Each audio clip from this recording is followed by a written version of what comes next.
아, 여러분은 이 성탄절 그러면 무엇이 생각이 납니까? 여러 추억이 있겠죠. 그런데 제게는 성탄절 선물이 가장 먼저 떠오릅니다.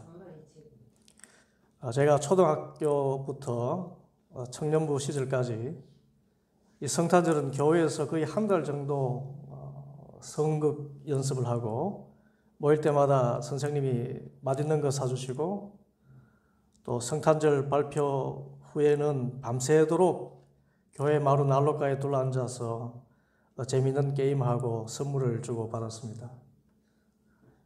그리고 성탄절 새벽에는 새벽송을 돌았습니다. 교우들의 집에는 성탄등이 밝혀져 있고 문 앞에서 성탄 찬송을 부르고 메리 크리스마스라고 외치면 성도님이 나와서 선물을 한아름 큰 자루에 넣어주시곤 했습니다. 그 선물을 가지고 교회에 들어오면 여전도에서 떡국을 한 솥 끓여서 김장김치와 함께 맛나게 먹었습니다. 그리고 거두온 선물은 각 부서별로 나누고 특별히 교인 가운데 어려운 가정에 나누었습니다. 지금도 성탄절에 선물을 나누지만 이런 옛날 같은 정겨움은 맛보기 어려운 것 같습니다. 어쨌든 성탄절은 선물을 주고받는 날임에 틀림이 없습니다. 그런데 우리 성도들이 성탄절에 선물을 나누는 이유는 이 세상 사람들이 선물을 나누는 이유와 다릅니다. 세상 사람들은 자신들도 모르면서 성탄 선물을 나누지만 우리 성도들은 그 이유를 알고 선물을 나눠야 됩니다. 우리가 왜 성탄절 되면 선물을 나눌까요? 그것은 성탄절은 하나님께서 예수님을 우리에게 선물로 주신 날이기 때문입니다. 하나님께서 우리에게 선물하신 날이기 때문에 우리도 서로 선물을 주고받는 것입니다. 그런데 하나님의 선물은 우리가 나누는 선물과 같지 않습니다. 우리가 나누는 선물은 원래 하나님께서 선물하신 그 정신이 들어있는 참된 선물입니다. 우리도 성탄절에 선물을 나눈다면 하나님이 예수님을 선물로 주신 그 뜻을 알고 나누어야 성탄절의 참된 기쁨을 맛볼 수 있을 것입니다. 그러면 하나님의 선물인 예수님은 어떤 뜻을 가지고 있습니까? 하나님께서 예수님을 선물로 주신 날인데 예수님을 선물로 주신 그 뜻이 무엇일까요? 그것은 한마디로 하나님의 사랑입니다. 구체적으로 말하면 하나님의 능력 있는 사랑과 하나님의 깊은 사랑입니다. 어떤 사랑요? 하나님의 능력 있는 사랑과 하나님의 깊은 사랑입니다. 그 사랑이 예수님께서 베들레헴 말구유에 나신 사건에서 확정된 것입니다. 그러면 예수님이 말구유에 나신 것이 어떻게 하나님의 능력 있는 사랑과 깊은 사랑을 알려준다는 것일까요? 첫째로 하나님의 능력 있는 사랑은 오늘 본문 말씀과 같이 당시 로마의 황제 아우구스투스가 온 세계로 하여금 호적 등록을 하라고 칙령을 내린 일에서 찾을 수가 있습니다. 당시 아우구스투스는 로마 황제로서 자신의 업적을 과시할 목적으로 자국과 식민지 백성 모든 사람의 인구조사를 한 것으로 보입니다. 그런데 중요한 것은 이 호적을 하러 예수님의 아버지가 될 요셉과 어머니가 될 마리아가 베들레헴이라는 곳으로까지 와서 호적을 하게 된 것입니다. 당시 요셉과 마리아는 베들레헴으로부터 북쪽 60km나 떨어진 갈릴리 나사렛이라는 동네에 살고 있었습니다. 더구나 마리아는 만삭이라 언제 출산할지 모르는 상황이었습니다. 그런데 요셉은 이 호적 등록하는 일에 만삭의 아내를 데리고 그 먼 길을 내려갔던 것입니다.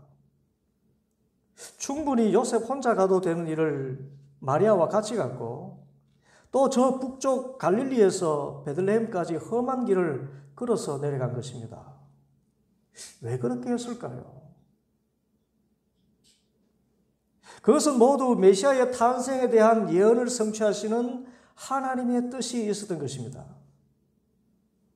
우리가 잘 알듯이 예수님의 탄생에 대해서는 2000여 년 전부터 구약의 예언자들이 예언했습니다.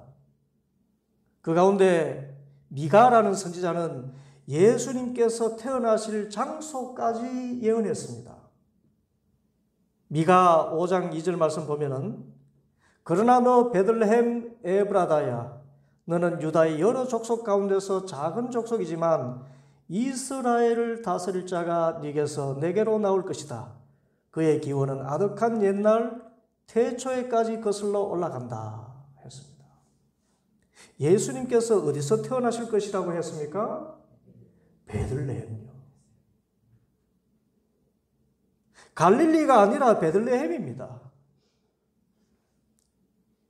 그런데 만일 로마 황제 아우구스투스가 호적 등록하러 너희들은 고향 마을로 내려가야 된다라는 그 칙령을 내리지 않았다면 예수님은 베들레헴이 아니라 갈릴리에서 나셨을 것입니다.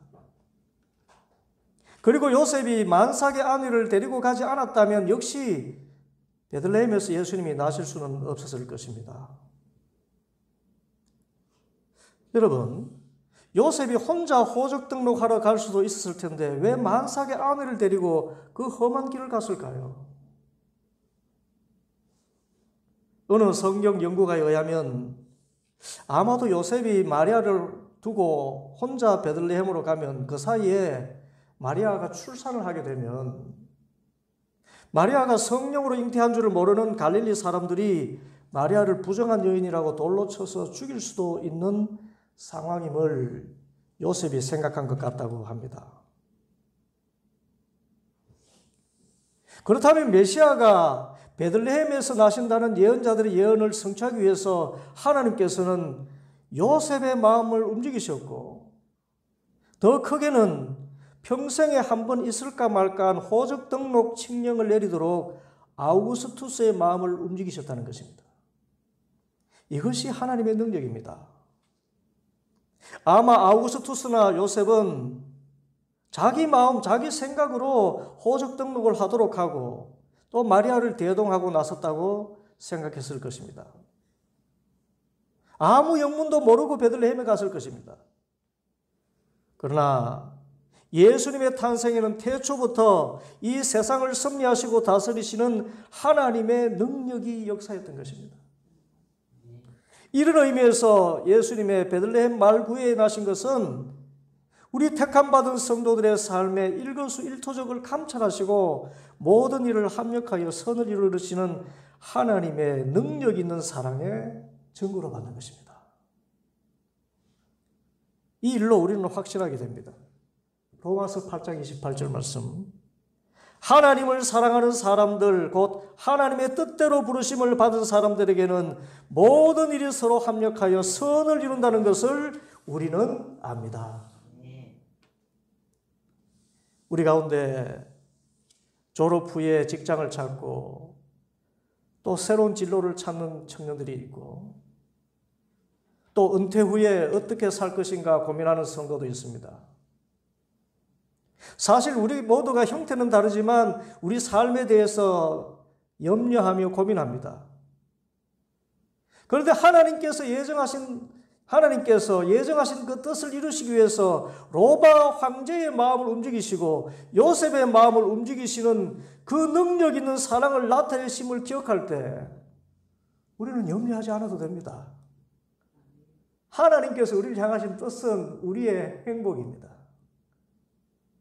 우리 앞길을 형통하게 하시는 것이 하나님의 뜻입니다. 그 뜻을 위해서 주님께서는 어떤 역사를 하실지 우리는 모릅니다. 아우구스투스 황제의 마음도 움직이시고 요셉의 마음도 움직이시는 것입니다.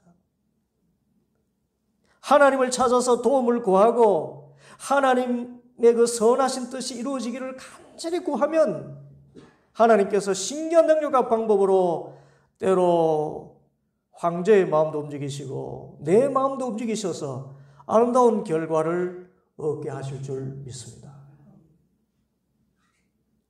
여러분, 세상에서 가장 어려운 것이 무엇인지 아십니까? 그것은 사람의 마음을 움직이는 것입니다. 잠언 18장 19절에 노엽게 한 친척과 가까워지기는 견고한 성을 함락시키는 것보다 어려우니 그 다툼은 마치 꺾이지 않는 성문의 빗장과 같다. 하물며 자칭 신이라고 하는 황제의 마음을 누가 움직일 수 있습니까? 요셉 같은 애처가가 어떻게 만삭의 아내가 길 위에서 아기를 낳을 수도 있는 위험한 상황을 알면서도 아내와 동행할 생각을 하게 할 수 있습니까? 이처럼 하나님은 온 인류를 구원하시고자, 아니 바로 저와 여러분을 구원하시고자 그 원대한 계획을 이루시기 위해서 예언자로 하여금 그 나실 장소까지 예언하게 하셨고, 그 예언을 이루시기 위해서 황제의 마음과 요셉의 마음까지 움직이셨던 것입니다. 이로써 우리는 앞날을 두려워하지 말고 하나님이 능력 있는 사랑을 믿고 의지해서 합력하여 선을 이루시는 하나님의 사랑을 확인할 수 있게 되기를 바랍니다. 둘째로, 하나님의 깊은 사랑은 예수님이 다른 곳이 아니라 마구간에서 나시고 말 구유에 누이신 이를 보고 알 수가 있습니다. 예수님이 말 구유에 나셨다는 것은 우리가 이미 고백하는 대로 이 세상에 낮고 천한 사람들을 위해서 오셨다는 것을 뜻하는 것이지만, 여기에는 이것보다 더 깊은 의미가 있습니다. 이제 만삭의 아내를 데리고 베들레헴까지 온 남편 요셉은 그가 우려하던 대로 객지에서 아내의 출산을 보게 됩니다. 첫 아들입니다. 성령으로 잉태된 아들임을 천사가 알려준 귀하디 귀한 아들입니다. 마리아에게도 이 아들은 하나님의 아들이기에 그보다 더 귀한 아들일 수 없습니다. 그런데 그 금쪽 같은 아들이 말구유 집더미 위에, 물론 말구유를 닦고 집도 새 지퍼로 깔았겠지만 구유는 구유입니다. 말똥 냄새가 풍겨나고 또 외양간은 얼기설기 담을 해놓아서 외풍이 얼마나 셉니까? 게다가 고운 세마포도 아니고 거칠은 강보에 아기를 쌓아놓았습니다. 아기로서는 생명이 위태로운 최악의 상황입니다. 그런데 바로 그 말구유에 하나님의 아들을 누였습니다. 아빠로서 요셉의 마음은 어땠을까요? 엄마로서 마리아의 마음은 어땠을까요? 저도 60 가까운 인생을 살면서 딸 셋을 아내가 낳아주어서 그 감격을 누렸지만, 일찍이 새댁이 아기를 낳는데 다른 집에서 보자기 빌려서 아기 입힌다는 사람 들어본 적이 없습니다. 아기에게는 최선 최고의 것을 해주고 싶은 것이 부모 마음 아닙니까? 이 부모 마음이 어디서 왔습니까? 하나님으로부터 왔습니다. 그런데 하나님께서 왜 하나뿐인 아들을 이 열악하고 천한 말구유에 나게 하셨을까요?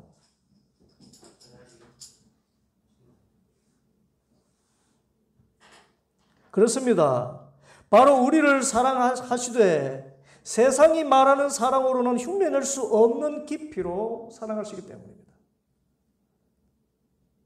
예수님이 만일 석가모니나 마호메트 같이 왕실이나 부유한 상인의 집에서 태어나 고생 모르고 성장했다면, 어려운 가정에서 태어나고 비천한 가문에서 태어난 사람들이 말하기를 하나님이 우리처럼 가난한 사람 심정 아십니까? 우리처럼 비천한 자리에 있어 봤습니까? 하면서 예수님을 배척할 것 아닙니까? 그래서 하나님은 예수님을 아기가 나는 가장 비천한 환경에서 나게 하시고 사람이 죽는 가장 고통스러운 죽음을 죽게 하심으로 우리가 하나님의 사랑에 대해서는 어떤 의심도 부인도 할 수 없도록 스스로 그렇게 비천한 출생, 비참한 죽음을 죽으신 것입니다.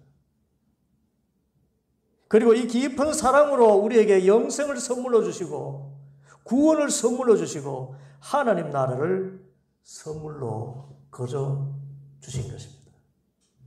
이런 이보다 더 큰 사랑이 없고 더 큰 선물이 없는 것입니다. 그러므로 성탄절에 우리가 할 일은 감사뿐입니다. 이 시간 서로 인사 나눕시다. 성탄 감사합니다. 성탄 감사합니다. 감사할 일밖에 없어요. 주님의 이 능력 있는 사랑과 깊은 사랑에 감사하는 것입니다.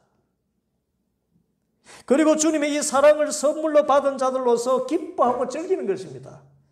여러분, 선물 준 사람을 가장 잘 대접하는 것이 무엇인지 아십니까?